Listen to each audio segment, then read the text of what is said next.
Attached to my father's computer monitor in his home office, it's a small, frayed piece of paper. It's made it through multiple moves and monitor upgrades, computer upgrades, and reattached each time with fresh Scotch tape. I don't remember exactly when my dad taped it there, but I do know it's always come with him. It always finds its way back. The quote reads, "Between stimulus and response, there is a space. In that space is our power to choose our response. In our response lies our growth and our freedom." Now, this quote, you may have heard before, is commonly attributed to Dr. Viktor Frankl, the Holocaust survivor, psychiatrist, and philosopher. And while I'm aware that the exact origin of said quote is debated, I've chosen to ascribe it to Dr. Frankl because as someone who lost everything and still believed in human agency, in the power of response, I believe has something to teach us. I think that quote sits on my father's computer monitor for many reasons. Because he, like me, is constantly working spiritually and emotionally to become more present, to notice his reactions, to pause before responding, to be the person he wants to be, not just the person who shows up at any given moment. But also, who among us hasn't reacted too quickly before to an email or a post or a text? Who hasn't hit send on an email we really should have saved as a draft and slept on overnight?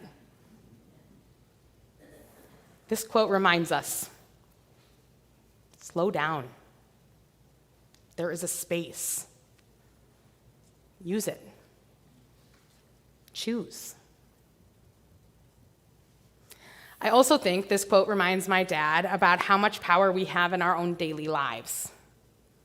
He works, as many of you know, with people who don't have this power, who are victims of a system without a choice, people who are serving life in prison and are unable to choose what happens in their lives or what their responses might be to stimulus because the wrong response could cost them their lives.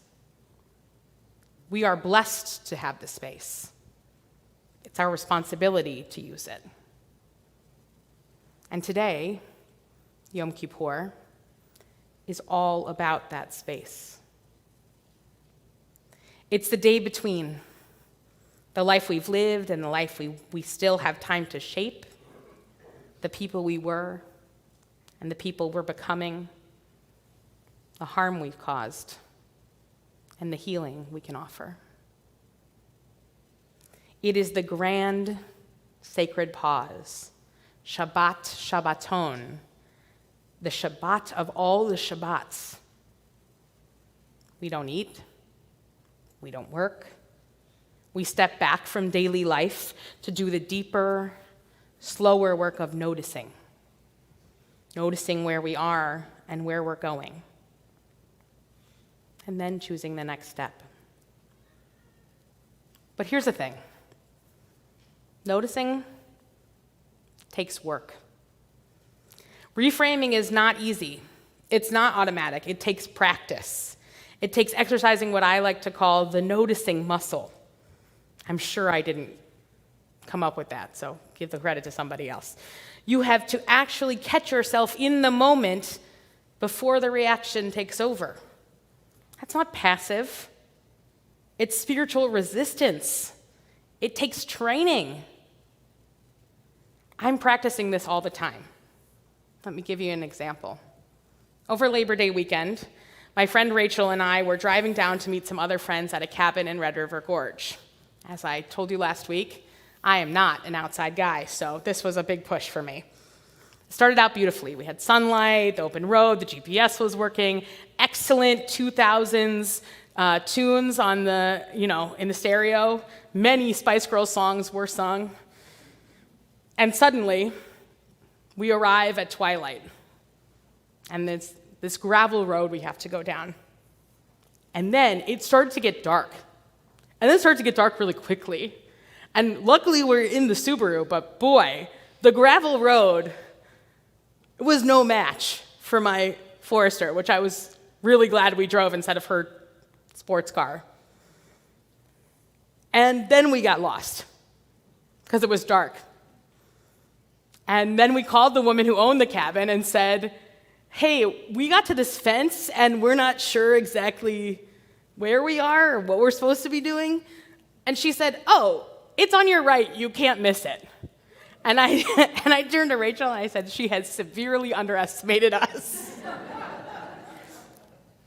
And in the middle of this disaster, we're like backing up, right? And the car's squealing and the four-wheel drive is working real hard. And I go, Rachel, this is a disaster.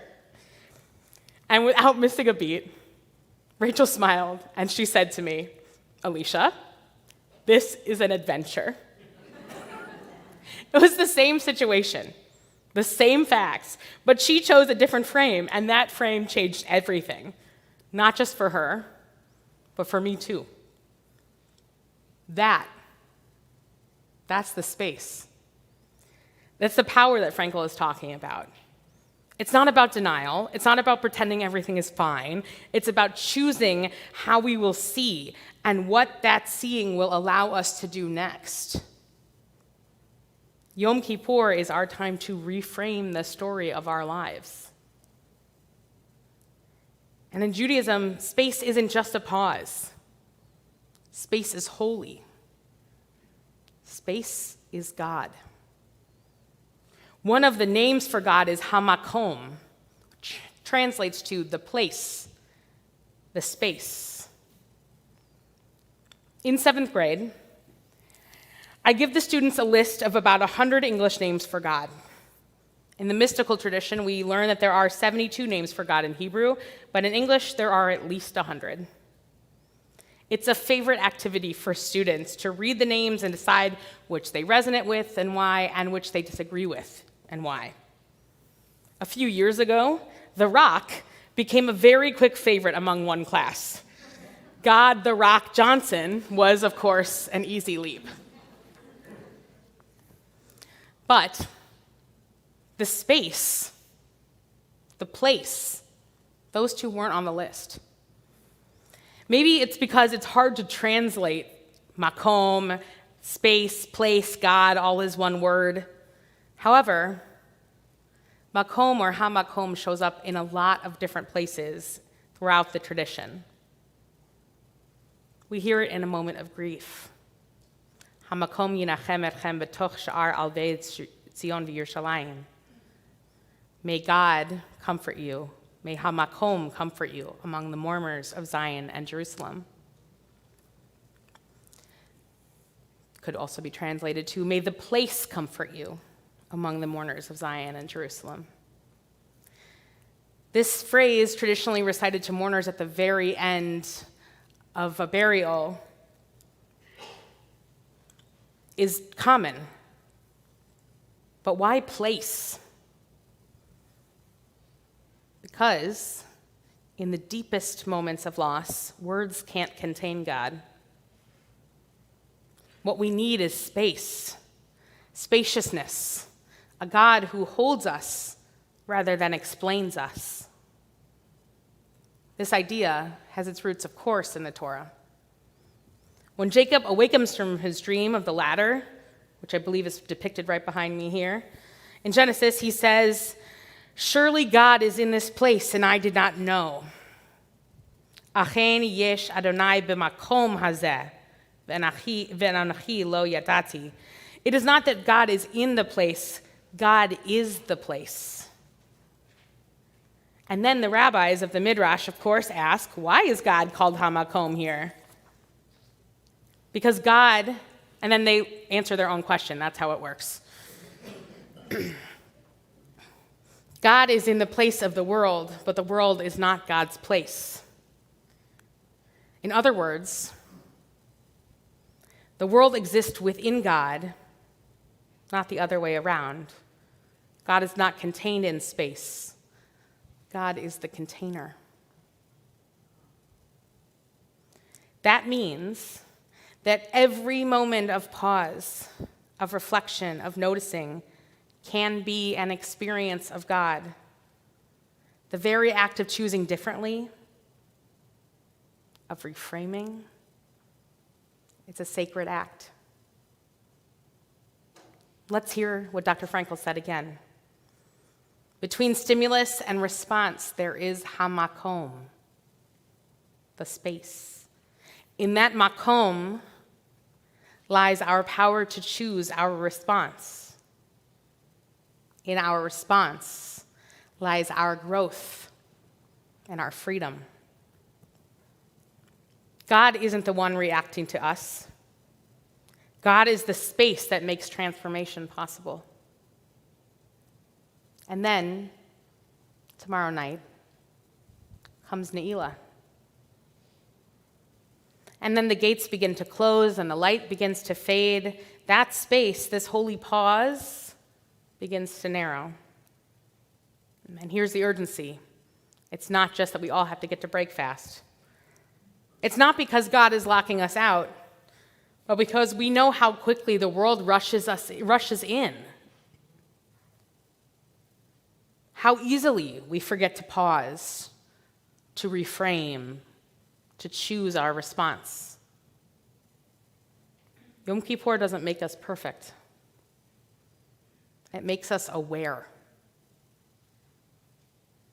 It reminds us that even if we failed to pause last time, there's always another moment, another space, another chance.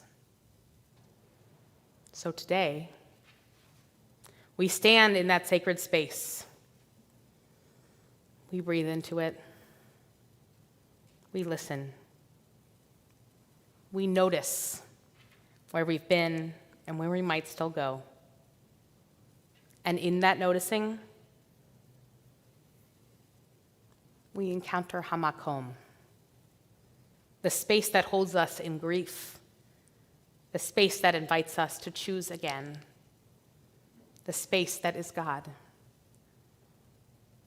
Between stimulus and response, there is HaMakom.